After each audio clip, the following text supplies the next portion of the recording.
Barani Mata, and welcome to today's presentation. I hope you've got your cup of tea like I have, and also a pen of paper so that you can write down some reflections or answer some questions throughout this presentation.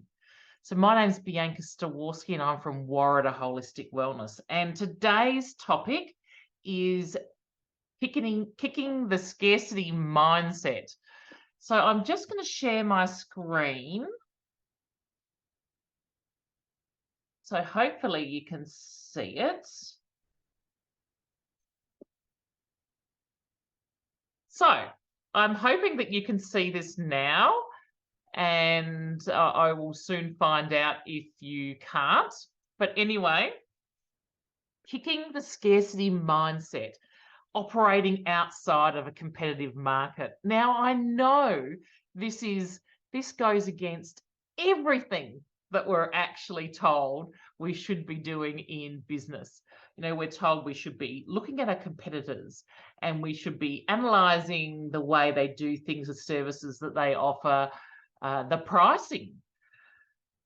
What I'm going to suggest here is that you flip that on its edge. Okay, so let's get into the workshop, and hopefully what you come out of this workshop with is a greater appreciation of the importance of an abundance mindset. So let's go.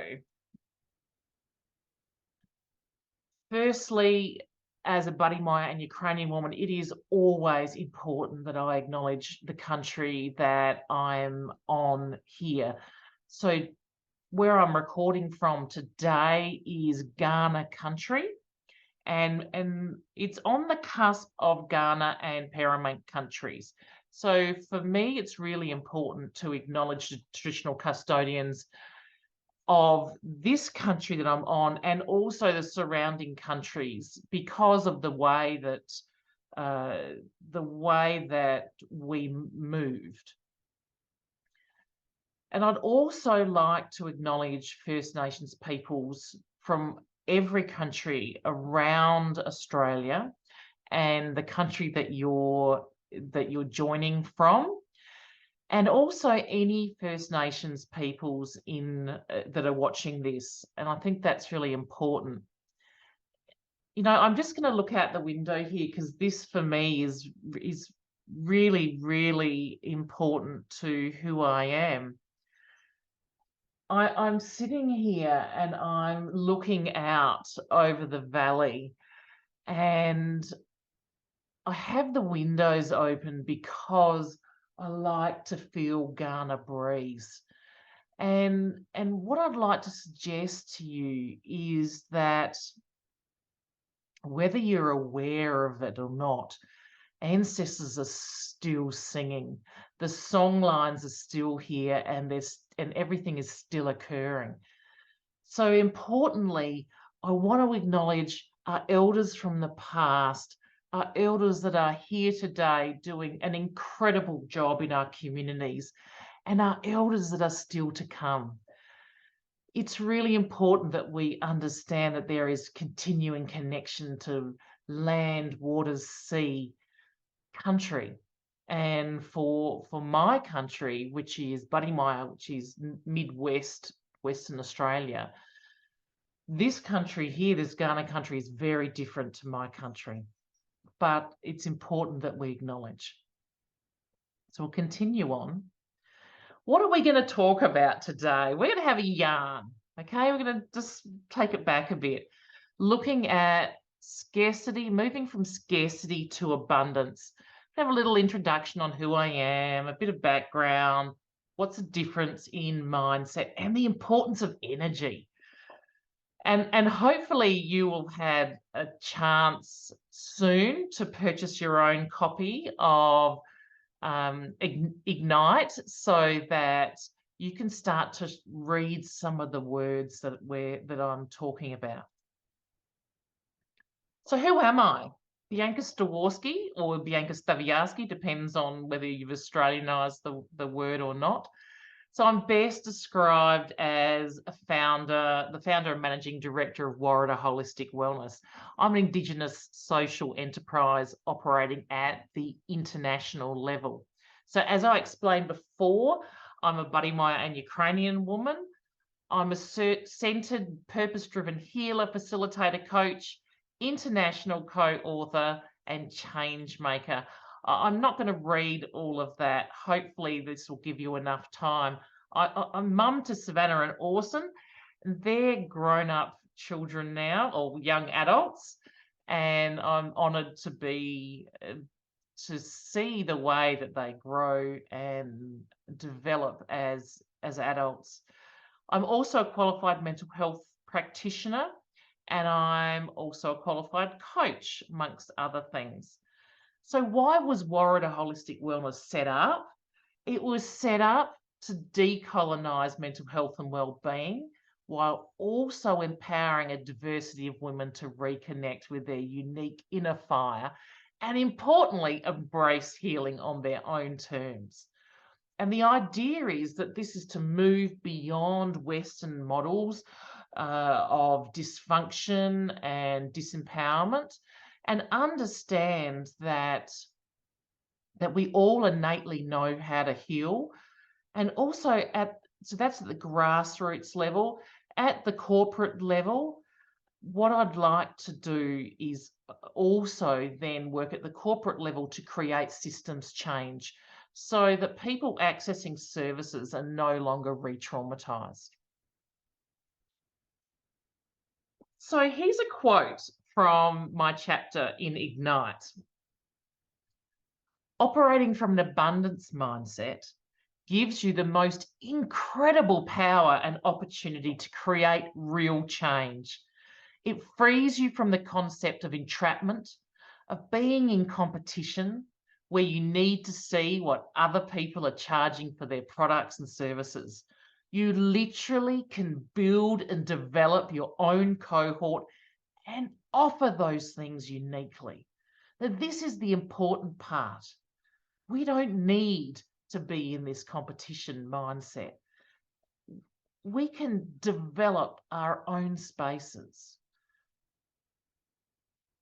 So, the difference between scarcity and abundance. So, scarcity mindset. So, it's characterized by what we don't have. Limits, our limits or limitations that we put on ourselves or others put on us.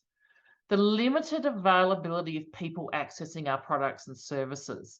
So this is about having this thought that there's only a certain number of people that are going to access our services or buy our products.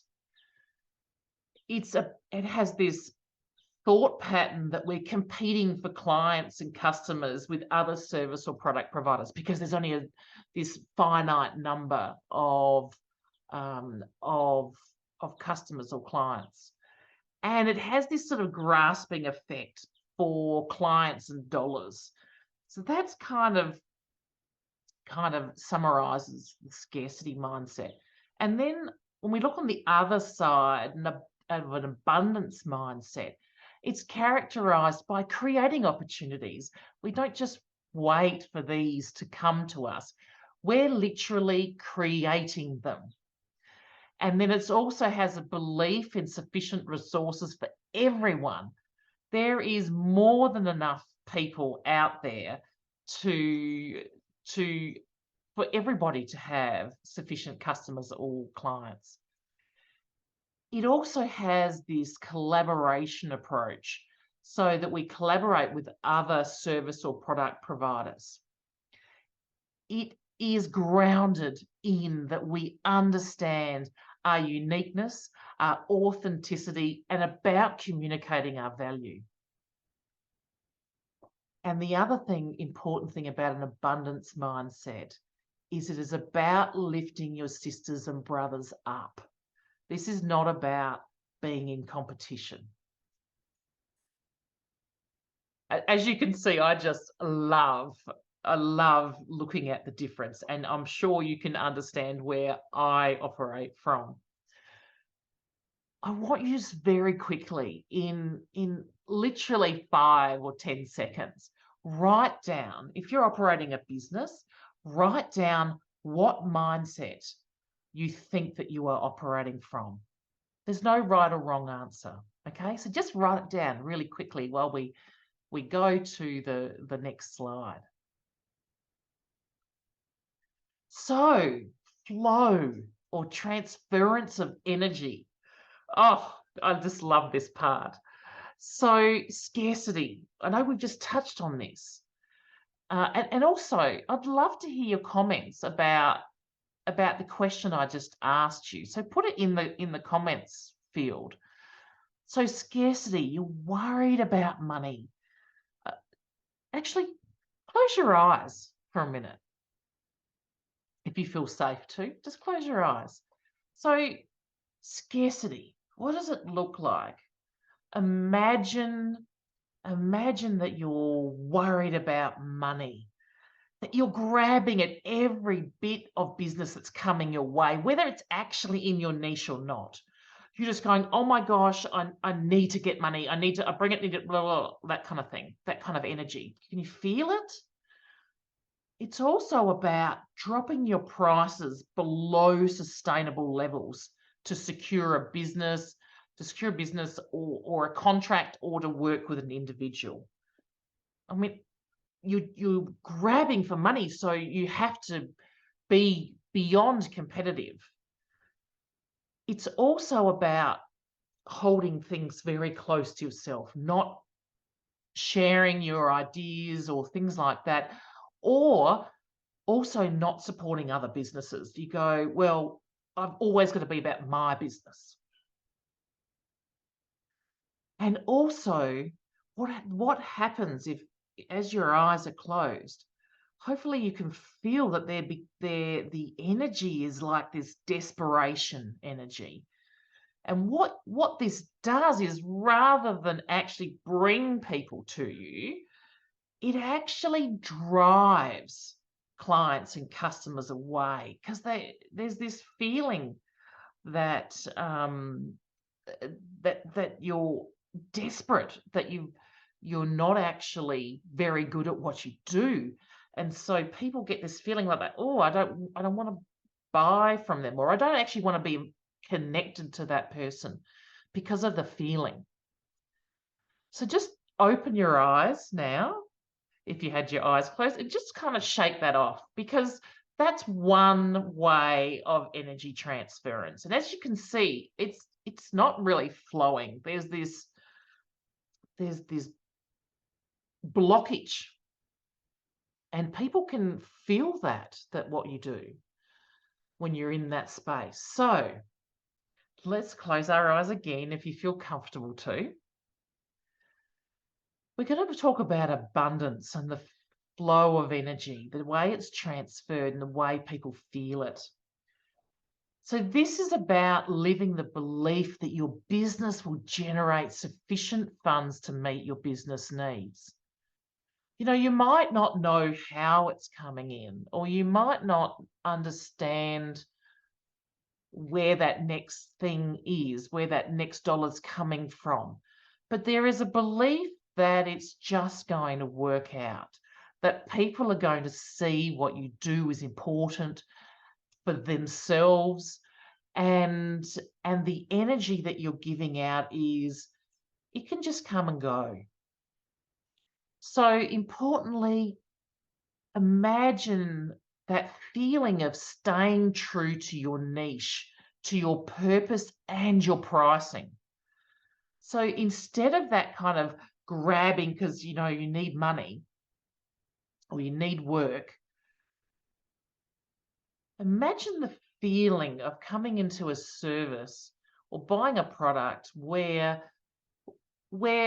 that business owner or sales team or whoever you're speaking to happily refers you to other people if it's not within their niche, or if you're looking at a different pricing model, So maybe the prices that if you come to me may be too high for what you're wanting to spend, so that the business owner happily refers on to other people, because it's about pricing at your worth.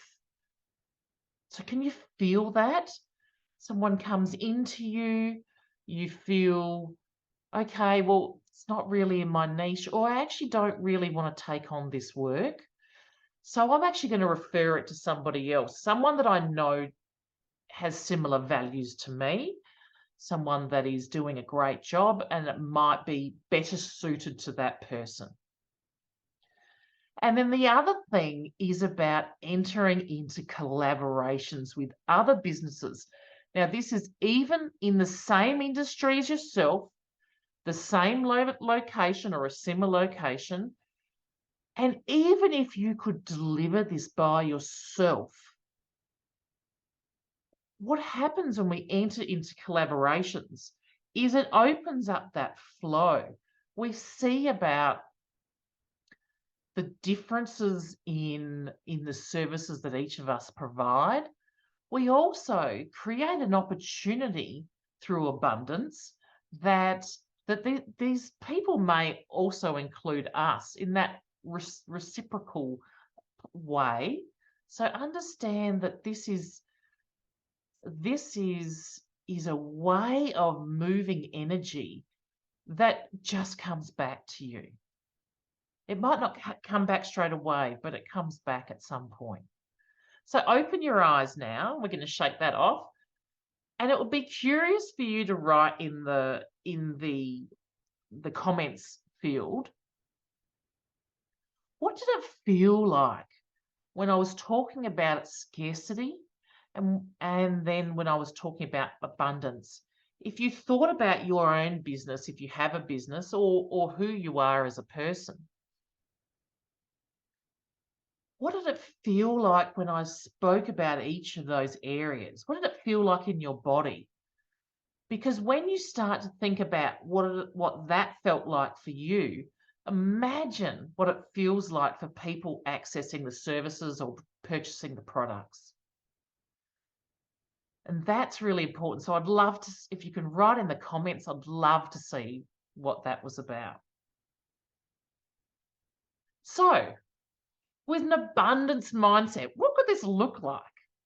So, for an example, I have a photo here with 3 First Nations sovereign businesses. Well, actually, that collaboration is with 4 First Nations sovereign businesses. We are all operating in the same industry, delivering similar programs. But what we've done is we've created this space, this collaborative space, that depending on who wins the contract determines whose t-shirt we wears. So at some point in this photo, the contract was won by Warrada, and other times it might be won by Legacy Counselling and Consultancy, or it might be won by Enhea Academic Alchemy. So, or We Are Lee, who was the other organisation, other sovereign business that I collaborated with. So it just depends. And it doesn't have to be one or the other. But it's important that we acknowledge all the businesses that are part of when we deliver a collaborative approach. The other thing that I can do with an abundance mindset is I can help. So something else that I do is an equine assisted psychotherapist. And I also help equine assisted businesses establish themselves. So literally 10 minutes down the road, by having an abundance mindset, 10 minutes down the road, there is a new equine assisted therapy business that has been established or being established. With an abundance mindset, I can actually mentor that business. I can refer people to that new business. without an impact on my own business. And that's important. So think about your own business. Think about how you can operate with an abundance mindset when you sit in your own authenticity, you sit in your own uniqueness and value, and you price at the pricing that you need to make a profit. Think about all of those things. And there is more than enough people that want to access our services or purchase our products. There are more than enough people in Australia or worldwide. So we don't need to be in competition with each other. And we can actually celebrate each other's business. I think that's really important. Love this quote by Richard Branson. Business opportunities are like buses. There is always another one coming.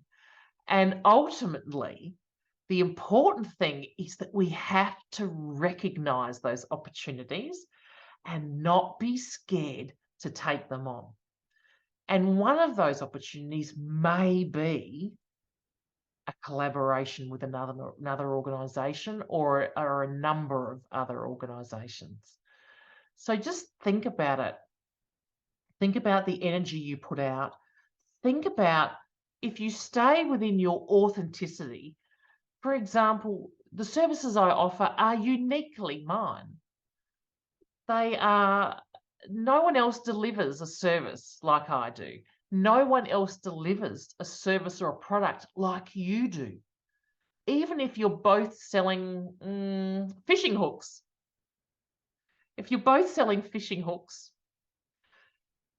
the way you sell them is going to be different. And your purpose for being will be different. And your pricing will be different. People don't always purchase the cheapest price or the most expensive or the middle range. They purchase products or services from people who resonate with them. That's the important part. Sit completely in your authenticity, and the sky is the limit, really. So that's it for today. I'm hoping that this gives you a little understanding of the difference between scarcity and abundance mindsets and how this can directly impact your business, your services, your products, or just your very being. I would love to hear from you. So please scan that QR code now. That'll bring you to my virtual business card. And you've got my links to my website, to my LinkedIn, to my Facebook, whatever. Please connect. I would love to hear what you're doing, what you thought of the presentation, and whether this has, if you were operating in a scarcity mindset, whether this presentation has started you asking questions about the benefits of operating from an abundance mindset. And I'm not suggesting that we just say, oh, everything's going to be okay and it's all okay. We actually need to create action at the same time. Anyway, so there I am. I would love to hear from you, and I hope that you're enjoying this amazing month of workshops and of author panels, and I hope that you purchase the book too, in the sense of creating something and learning from other people. Anyway, Yura, which means later in Varimaya. Bye.